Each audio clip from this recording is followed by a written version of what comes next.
Përshëndetje zonja dhe zotrim, përshëndetje të dashur miq, ja ku po ritakojmë sërish me mua Tirona Lilin këtu në kanalin Monitor TV për të ndarë me ju ngjarjet më të fundit.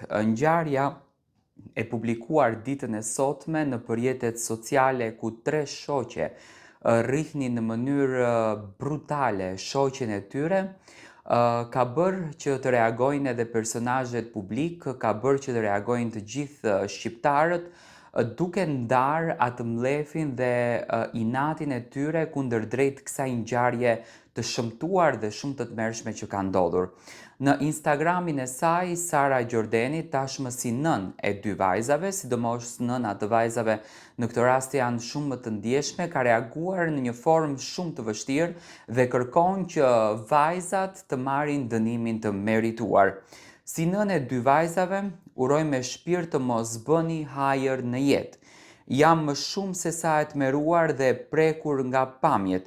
Shpresoj të jeni të vetëdijshme se për momentin jeni vajzat më të uryera dhe më të shara kudo ku ka shqiptar dhe se karma asaj vajze të dhunuar sapo ka nisur që t'ju kap. Jeni të shëmtuara, të shpifura dhe nuk më vjen keq fare për fjalorin sepse meritoni edhe më rënd, thot Sara. Prindërit tuaj kanë dështuar më së keqi.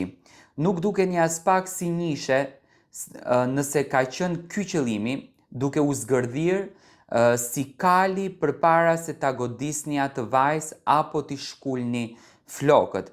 Gjej rastin t'i bashkojmë thirrjes publike ndaj policisë së shtetit dhe institucioneve të drejtësisë për t'i gjykuar vajzat sipas ligjit dhe të mos të tolerohen në asnjë pikë. Bëni dikë shembull, mos merrni më në qafë prindër, motra e vëllezër që zgjedhin vetë qetësinë pa faj, sepse u zant gjaku kur shohin fëmijët apo motrën e tyre duke u rrahur dhe tallur barbarisht.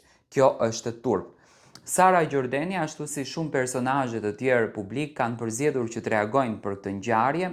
E shoh Sara që është shumë e stresuar, në fakt normalisht, të thash edhe më herët, sidomos nëna e vajzave në këtë rast është shumë e stresuar, sepse nesër vajza e saj Nea dhe vajza tjetër do të rriten dhe do të shkojnë në shkollë dhe lindën pyetja në çfarë shkolle do t'i çojmë dhe në çfarë shoqërie ne po rrisim fëmijët tanë. Unë uroj me zemër që në këtë rast të merret drejtësi e menjëhershme dhe të gjitha institucionet kompetente të gjykojnë vajzat në fjalë në mënyrën më të mirë të mundshme dhe me gjykimet më të rënda, që edhe të tjerët nëse mendojnë të bëjnë veprime të këtilla, të kenë frikë për lëvizjet që do të bëjnë.